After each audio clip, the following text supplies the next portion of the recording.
दुनिया की 5वीं सबसे बड़ी इकोनॉमी बन चुका है भारत और अपने गणतंत्र दिवस के मौके पर गेस्ट के तौर पर बुलाया जा रहा है इजिप्ट को, जो कि कर्ज में डूबा है। कोरोना के बाद इजिप्ट की हालत बहुत खराब हो गई, तो आखिर क्यों कर्ज में डूबे इजिप्ट को 26 जनवरी का चीफ गेस्ट बनाया जा रहा है। आज बात इसी मुद्दे पर करेंगे। Hello and welcome to uncut. मैं हूं आपके सामने आशीष सिंह। लेकिन इस वीडियो को आगे बढ़ाने से पहले यू नो द ड्रिल, आपको चैनल को सब्सक्राइब करके बेल आइकन बजाना है। इस साल गणतंत्र दिवस समारोह के मुख्य अतिथि हैं इजिप्ट यानी मिस्र के राष्ट्रपति अब्देल फतेह अल सीसी। कोविड-19 की शुरुआत से अब तक इजिप्ट करीब दिवालिया होता नजर आ रहा है। टोटल एक्सटर्नल डेब्ट 170 बिलियन और इन्फ्लेशन रेट करीब 25% हो चुकी है और भारत दुनिया की 5वीं सबसे बड़ी इकोनॉमी बन चुका है। और आखिर इतने अहम मौके पर चीफ गेस्ट के तौर पर इजिप्ट के अल सीसी ही क्यों? आखिर भारत चाहता क्या है और इससे उसको क्या फायदा होगा? ये पहली बार होगा जब खाड़ी देश में से एक इजिप्ट के राष्ट्रपति गणतंत्र दिवस के कार्यक्रम में मुख्य अतिथि के रूप में भाग लेंगे।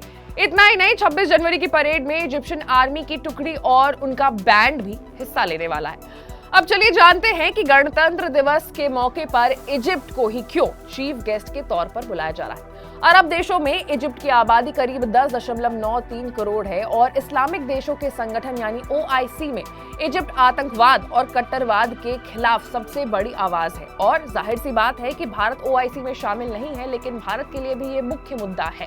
इसके अलावा भारत और इजिप्ट के बीच डिप्लोमेटिक रिश्ते एस्टैब्लिश हुए थे 75 साल पहले। अरब देशों में भारतीयों की बहुत बड़ी तादाद है। यहाँ इंडियन डिस्पोरा न सिर्फ मजबूत है बल्कि उसका काफी सम्मान भी होता है। सऊदी अरब और UAE के बाद अब भारत पूरे अरब वर्ल्ड में साख बनाने की कोशिश कर रहा है। यहाँ इंडियन डायस्पोरा न सिर्फ मजबूत है बल्कि उसका काफी सम्मान भी है। सऊदी अरब और UAE के बाद अब भारत पूरे अरब वर्ल्ड में साख बनाना चाहता है। सभी गल्फ कंट्रीज और खास तौर पर सऊदी अरब, UAE और बहरीन से भारत के बहुत अच्छे ताल्लुकात हैं। इसके इजिप्ट से भी करीबी रिश्ते हैं और इसलिए भारत खाड़ी देशों में बनी मिस्ट्री, IT और टेक्नो पावर बन सकता है। यहाँ चीन भी पैर पसारने की कोशिश कर रहा है, लेकिन अमेरिका और यूरोपियन देश चाहते हैं कि भारत यहाँ बड़ा रोल प्ले करे। उसके बाद भारत एक तीर से 2 निशाने साधने की कोशिश कर रहा है। कैसे? मेडिटेरेनियन सी से। आसान भाषा में अगर समझे तो मेडिटेरेनियन सी तक पहुंचने के सिर्फ 2 ही रास्ते हैं। पहला जिब्राल्टर और दूसरा स्विस कनाल। अब स्विस कनाल इजिप्ट से ही निकलता है और यहाँ से सिप्रस का भी रास्ता है और यहीं पर तुर्की भी है और तुर्की देता है पाकिस्तान का साथ, जो कि भारत के खिलाफ है।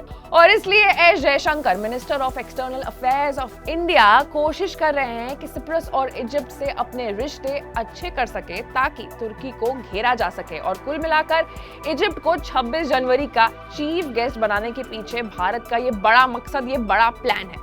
ऐसे तमाम बड़े खबरों से अपडेटेड रहने के लिए आपको अनकट को लाइक, सब्सक्राइब और शेयर करना होगा। मैं थी आपके साथ आशीष सिंह।